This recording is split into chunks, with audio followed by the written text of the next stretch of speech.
Have you ever heard of a city with no streets, no buildings, yet home to thousands of people? A city where people entered their homes from the roof. Welcome to Çatalhöyük, one of the oldest settlements in human history. We're in Anatolia, present-day Turkey, and we're about to travel back in time more than 9,000 years. Çatalhöyük looks like nothing you could imagine. Imagine a vast urban sprawl. No streets, no open plazas, no alleyways. Just house after house, tightly packed wall to wall. From above, it would have looked like a giant mud brick puzzle, stretching across the Anatolian plain.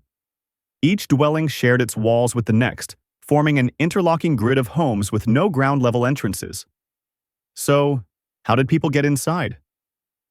From the rooftops. Every home had a ladder leading down from a roof hatch, like entering a bunker. The rooftops themselves acted as walkways, public spaces, even markets. You walked on the city, not through it. This design wasn't random. It was likely intentional. With no outer walls or defensive barriers, the city itself became a fortress. Homes on the perimeter formed a continuous outer shell, and access from above made the settlement harder to raid. Some archaeologists believe this layout offered climatic advantages too. In the hot Anatolian summers, the rooftops served as cool, shaded areas for drying food or sleeping at night. Life in Çatalhöyük was surprisingly sophisticated, especially when you remember this was over 9,000 years ago. Long before the great cities of Jericho or Uruk were built, the people of Çatalhöyük had already made the leap from hunting and gathering to farming, building, and crafting. They cultivated wheat, barley, and lentils, using simple tools carved from bone and obsidian. In nearby pastures, they raised sheep and goats, while still hunting wild animals like aurochs and deer. But what's truly remarkable is that this wasn't just survival, it was culture. They crafted finely shaped pottery, woven fabrics, and stone tools with polished precision. Çatalhöyük was even connected to long-distance trade routes. Obsidian from Cappadocia, seashells from the Mediterranean cedar wood, possibly from the Taurus Mountains. These networks reveal a world that was already interconnected, long before the invention of the wheel or written language. Step inside a house in Çatalhöyük, and you enter more than just a home. You enter a sacred space.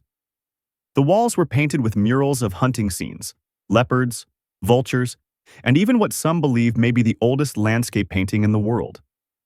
The rooms were kept clean and orderly, and the hearth was always central, a symbol of life, warmth, and community. But one of the most intriguing features? The symbolic decorations. Many homes had bull skulls, bucrania, mounted on the walls, a possible sign of strength or fertility.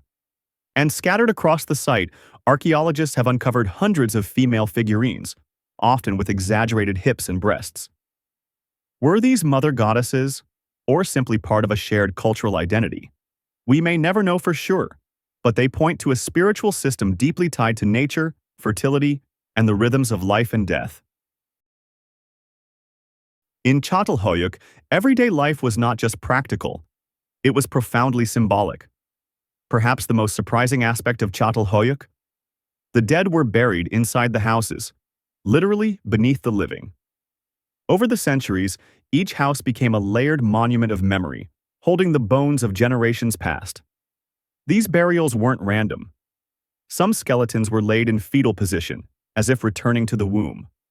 Others were adorned with objects of symbolic meaning: buffalo horns, painted stones, figurines, or red ochre.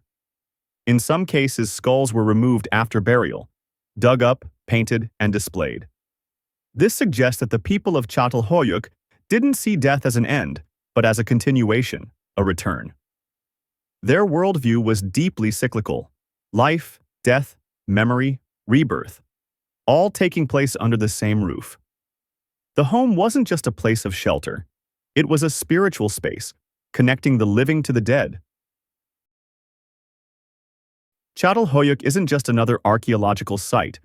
It represents a pivotal turning point in human history, where people moved from nomadic bands to permanent communal living, laying the foundations for cities. With a population estimated between 3,500 and 8,000, This settlement is truly one of the earliest proto-cities, spanning over 18 occupational layers across 2,000 years. No kings, no palaces, just an early example of egalitarian urban planning, centuries before Mesopotamian cities.